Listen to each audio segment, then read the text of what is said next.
અહેમદાબાદ મિત્ર ન્યૂઝમાં આપનું સ્વાગત છે। વડોદરા શહેરમાં હત્યાની કોશિશ, ખંડણી, લૂંટ, મારામારી, ચોરી, ધાકધમકી સહિતના ગુનાઓ આચરનારા હુસૈન સુન્ની સહિત 9 આરોપીઓ સામે વડોદરા ક્રાઇમ બ્રાન્ચે ગુજસી ટોકનું શસ્ત્ર ઉગામ્યું છે। પોલીસે તમામ વિરુદ્ધ ગુજસી ટોક એટલે કે Gujarat control of terrorism and organised crime act 2015 અંતર્ગત ગુનો નોંધીને વધુ કાર્યવાહી શરૂ કરી છે। આ ગેંગ પોતાનું વર્ચસ્વ રાખવા માટે દારૂ અને જુગારની પ્રવૃત્તિઓ કરતી હતી, ત્યારબાદ વેપારીઓ પાસેથી ખંડણી ઉઘરાવતી। આ આરોપીઓ તમામ ગુનાઓમાં એકબીજા સાથે સંકળાયેલા હતા અને સતત એકબીજાના સંપર્કમાં રહેતા હતા। કાસમાલા ગેંગના નામથી આતંક મચાવતી ટોળકીના હવે વળતા પાણી થયા હોય તેમ લાગી રહ્યું છે।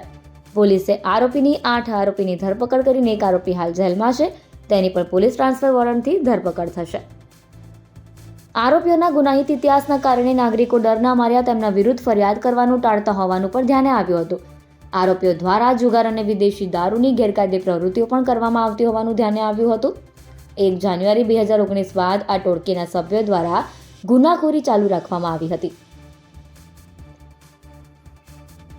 તાજેતરમાં જ આ ટોળકીના 3 માથાભાર શખ્સો વિરુદ્ધમાં કારેલીબાગ પોલીસ મથકમાં ખંડણી અને લૂંટની ફરિયાદ દાખલ કરવામાં આવી હતી, જે બાદ વડોદરા ક્રાઇમ બ્રાન્ચના પીઆઈ આરજી જાડેજા દ્વારા આરોપીઓ વિરુદ્ધ ફરિયાદ આપવામાં આવી છે, જેની તપાસ વડોદરા ક્રાઇમ બ્રાન્ચના એસીપી એચ.એ. રાઠોડ કરી રહ્યા છે।